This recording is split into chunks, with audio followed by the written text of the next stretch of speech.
Go ahead, Natasha.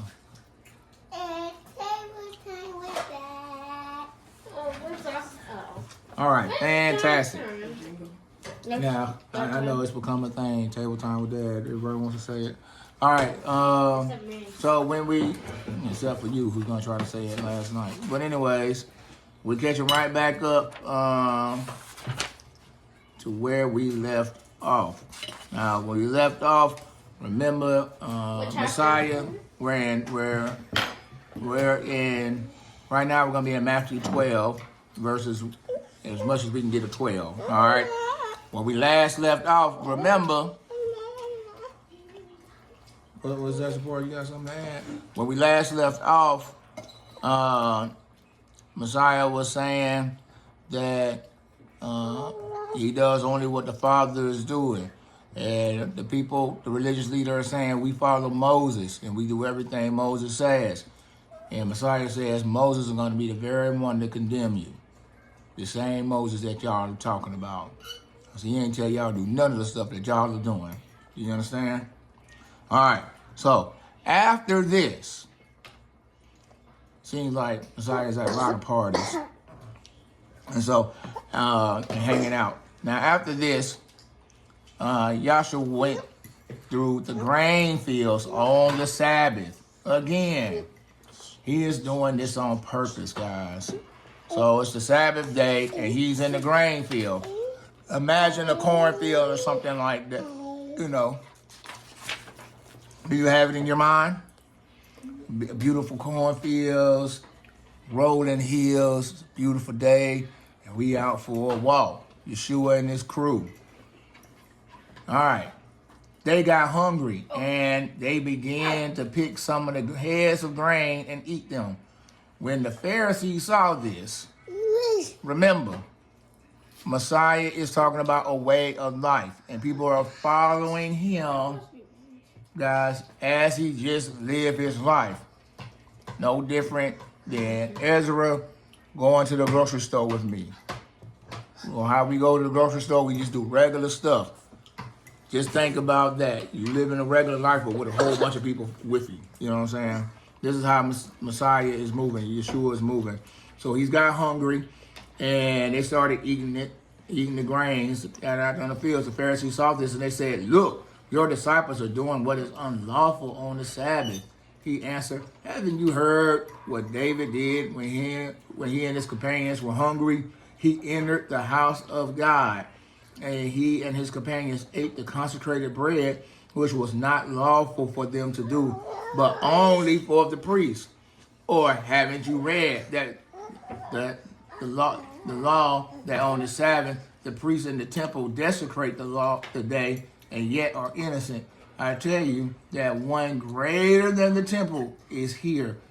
If you had known what these words mean, I desire mercy, not sacrifices, Hosea, you would not have condemned the innocent, for the Son of Man is Lord of the Sabbath." And so again, here we are talking about the rules. First, they said, hey, on a Sabbath day, you shouldn't help nobody and heal them. All right. Now he's saying, now they're like, hey, look at the guys that are eating, because they're working by picking food off these stalks and eating grain. That's work. That's illegal. And Messiah is saying, look, man, what are these rules y'all talking about? King David walked in. He wasn't even a king when he walked into the very temple of God and ate the bread out of there. Why? Because the people were hungry. Does God have a body does God have a body? Do you think he wants to eat this garlic bread we got here before us? No. No, it don't make no sense.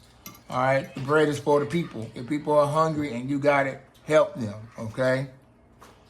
Here's the idea. Nothing should be so special that you want to deny it from somebody in need. Do you understand? And so, if you got special food, special drink, there's no such thing. If somebody shows up that's hungry, then you feed them. Oh man, all I got is my expensive steak. All right, then feed them the steak. The steak is to be eaten. The steak is for people. The food is for people. Can you just share? Huh? Can you just share?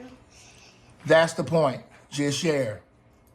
But they were saying, they were trying to find ways like, oh, no, they're trying to catch him. Their hearts were so wicked. They rather you go hungry than just eat the bread. Eat the green. All right.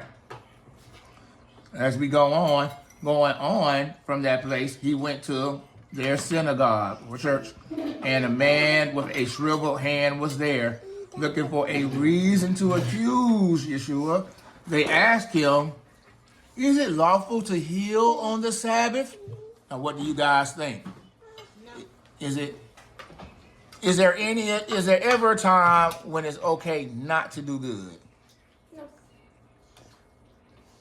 Hadassah, is there ever a time not to do good? No. There is a time not to do good? No. When should you not do what's good?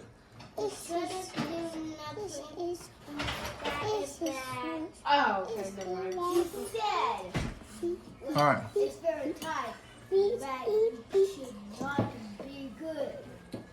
All right, right. And so now imagine this. Look at your hand, and it's shriveled. It's like a skeleton hand. It's just skin and bones. It's withering away. You understand? You're in some bad shape. Now, imagine this. The religious people, the church people know that what kind of person is Messiah? What kind of person is Joshua? He is righteous. And what else is he? He's kind. He's kind and he's loving. And they know that as soon as Joshua see that man with that shriveled hand, he's going to fix it. They know it. And so now they're going to try to catch him in the trap and see if they can get him for breaking the law.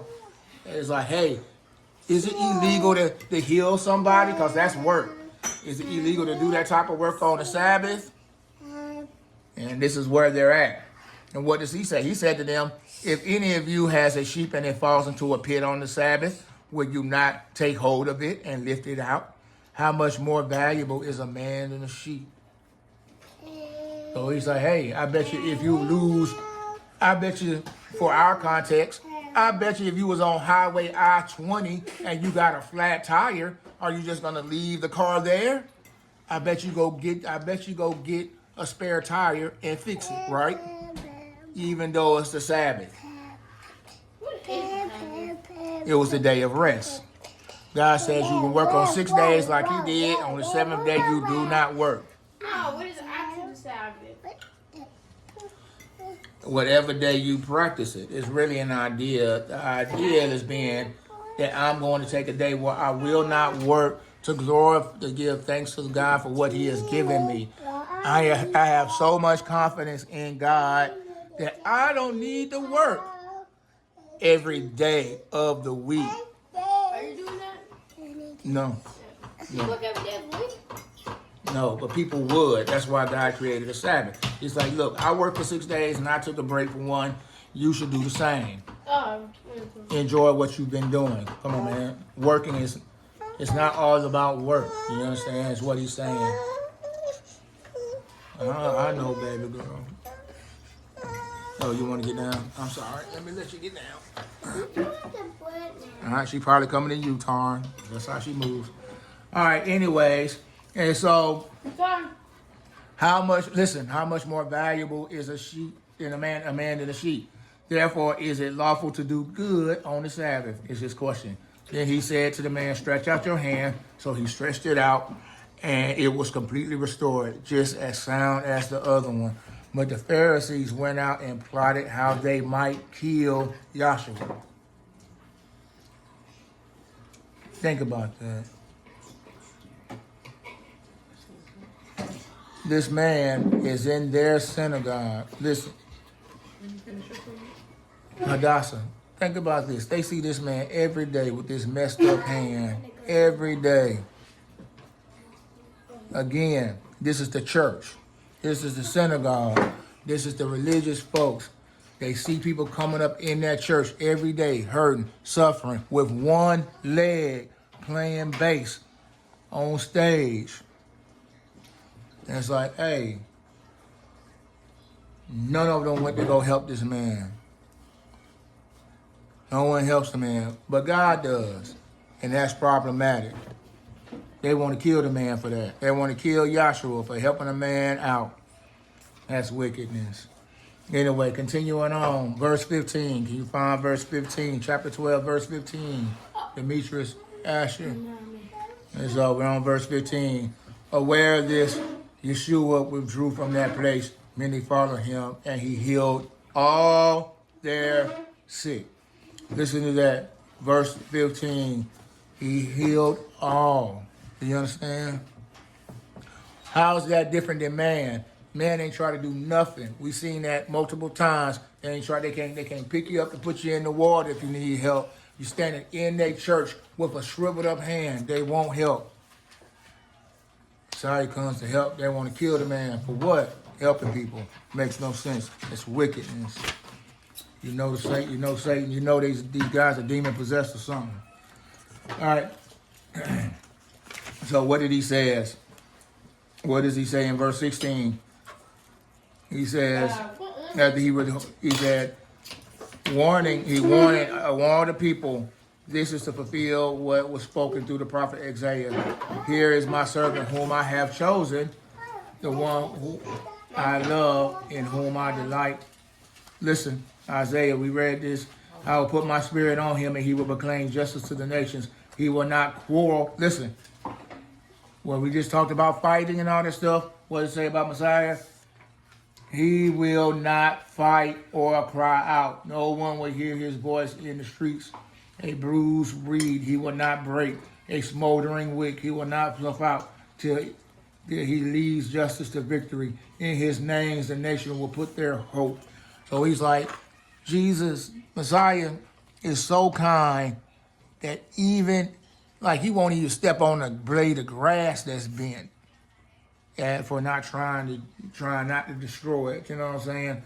If there was like our fireplace is going out, what he's saying, he's so compassionate. What man would do, they'll go dump ashes on it and go put the fire out. He wouldn't even do that. You know what I'm saying? He's like, nah, let's let the fire go so it can keep the house warm. Do you understand? This is the way he moves. Like ash? Like ash, like a wick, like a fire is going out. He won't put it out. You understand? But isn't ash the remains of the fire? Right. And so let's continue. Uh-oh. All right, here we go. Let's see if we can get the whole. All right. Now we're moving over there to Mark. And around the same time, we're going to move over to Mark chapter 3. And we're going to finally get finished listening about the crew. Of course. It shouldn't be up like that. Adasa, here we are. Listen, we're going to get the names of the crew. Now, Joshua went up to a mountainside and he called to him those he wanted. Listen, those he wanted, and they came to them. He appointed 12, designating them apostles. Listen. Hold on. I want y'all to hear this. So you about to tell them the names of them? We are about to go through that. I want you to hear this. Only God designates who the apostles are, okay? This is a really big thing in minority churches. You know, people love to claim the title of apostle. Who gave you that? Because the only time we see apostle being given to people is when Messiah himself is doing it. You understand? Yahweh, God is doing this. He calls, remember, people are following him, and he chose 12. Do you understand? That he wanted from the crowd, Damien, pay attention. And he calls them apostles. So when you show up at church somewhere in the future, and this is the apostle this and the apostle that, just don't even waste your time. Turn around, tarring. If they tell you, oh, come see the apostle, forget about that. I don't want to see anything that joker got to say. He a crook and he's a liar. And yes, I said it, and you can send me the emails. I don't care. Bring it. I don't know, it might go girl. I mean, send the apostle, whoever your name are, you trash. Cut it out. Repent. Turn from your sin. Turn to God. Chill out. You ain't nobody. And so, just like I ain't nobody, really. So he pointed, and that they might be with him, and that he might send them out to preach and to have authority to drive out demons. Listen, this is a God thing. He gives you this. Listen, Ezra. Here go their names. This is the name of our crew. All right. We got Simon. We met him earlier, who he gave the name Peter. We have James, son of Zebedee, and his brother John. Now he gave them the name Sons of Thunder. You have Andrew, Philip, Bartholomew, Matthew, Thomas, James, son of Alphaeus, Thaddeus, which is a name I love. That is a, y'all have a bunch of kids, Thaddeus. I'm liking Thaddeus. Simon the Zealot and Judas Iscariot, who betrayed him. Now, when he saw the crowds, we're at 5. We're bouncing around. We're back to 5 because we're going to get to the sermon. Now, when he saw the crowds, he went up to the mountainside and sat down. His disciples came to him, and he began teaching them, saying, and we will stop right there at the Beatitudes. And so, yeah, because we got a lot of text going after that. And so we'll walk through the Beatitudes, which is one of the most famous teachings that Joshua has. And so we want to give it its proper time. You understand? So, hold on. Listen. At this point in his ministry, he's got the crowds. He's famous. Has he done anything wrong to anybody? No. And the people want to kill him for what? Very nice. They say he broke the law. They say he broke the law because he was being kind on the day on the Sabbath, the day you're not supposed to work. Did God save us? Did God say work 6 days and don't work on the 7th? Yes, he did. He said that. The world on 6 days, he did open 7. Right, he did that. He said that specifically. And so, but this is where the problem came in. The people, they weren't asking about work. They were just trying to find ways to get rid of Joshua. Imagine what Messiah is doing. These people who are wearing the fancy clothes like we saw on the funeral, if you saw some of them people in them churches, they're wearing these big old robes and they're looking all special. And they look like fools. But anyways, these people have positions of authority and they're very popular. They rule the people. People listen to them. Messiah shows up, this new teacher shows up saying, hey man, don't listen to anything they got to say. He shows up telling them how they're wrong about everything. And people are following him. And not only that, he got power. He be healing people and everything. They're totally jealous of him. That's the only reason why they want the crowds for themselves. They want the people to follow them. They like being respected and loved. And the people are seeing by the way Messiah is treating them as a fellow teacher. Listen, as a fellow teacher. Listen. Because this is a problem you're going to have. If you're living like Messiah and you're doing right and being kind, there are people that are going to hate you for it. Because your kindness testifies to their wickedness. You'll see that in church, specifically. You'll work and do things kind, and the people in leadership will be like, why are you doing this? We don't do it like this. We don't do it like that. And it's like, what do you mean do it like this or that? The person needed help, so I helped them. What are you talking about? Well, we don't think you're the right type of person. Why? Because you don't do it the way we do it.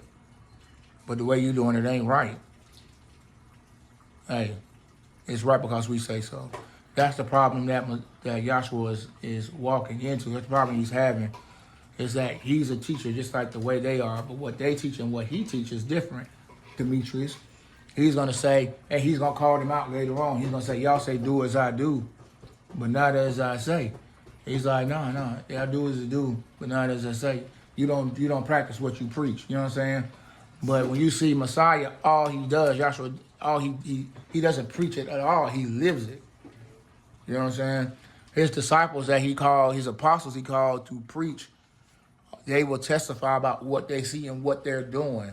Remember, they were the one baptizing. they're witnessing all the miracles. They're up close and personal with God. They know what it is. They will go out and tell others, and others will follow. And they will do what he does, which is what our goal should be. You stopping it?